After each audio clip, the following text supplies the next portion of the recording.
یہ حلال جانوروں کا پیدا کرنا، پھر اس کا گوشت کھانا، یہ انسان کے فائدے کے لیے. یہ حلال حرام یہ تو ہمارے دین میں ہمیں بتایا گیا نا. یہ کوئی اللہ تعالیٰ کا کوئی معاملہ نہیں ہے، یہ انسان کے فائدے کے لیے سارا کچھ.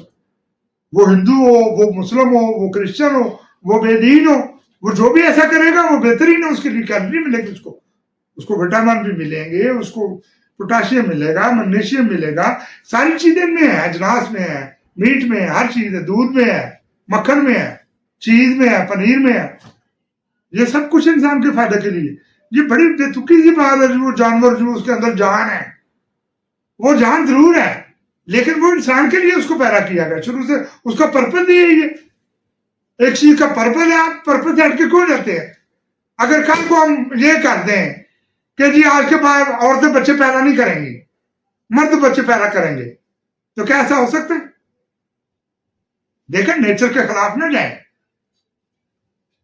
بات مسلم کی میں نہیں کر رہا، بات میں دین سے ہٹ کے کر رہا ہوں. کوئی نیچر کے خلاف ہم نہیں جا سکتے.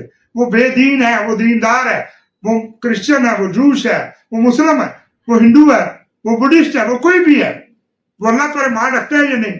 اگر کل کو عورتیں کہیں جی ہم ہم بچہ پیدا، مرد بچہ پیدا کریں اتنی دیر تک کریں، ایسا ہو سکتا ہے؟ کبھی نہیں ہو سکتا. کیونکہ وہ نیچر ہے. وہ جو بات کریں گی وہ نیچر سے ہٹ کے کریں گی. اب یہ جو جن کو پیدا کیا ہے انسان کے گوشت کے لیے، جن کو اللہ سبحانہ تعالیٰ نے اسی لیے پیدا، اب تو کم ہو رہے ہیں، ہمیں چاہیے زیادہ جانور پیدا کریں، زیادہ ان کی پروڈکشن کریں، تاکہ انسان کھائے ہی صرف گوشت. ماشاء اللہ ہمارے ملکوں کے حالات بھی اس طرح سے ہیں. اتنی مہنگائی ہے، گوشت کھانے کی تو لوگوں کو توفیق ہی نہیں رہ گئی. لیکن جن کے پاس توفیق ہے وہ ضرور کھائیں. اس میں بہت طاقت ہے، انسان کی وہ طاقت آتی ہے اس کی باڈی میں.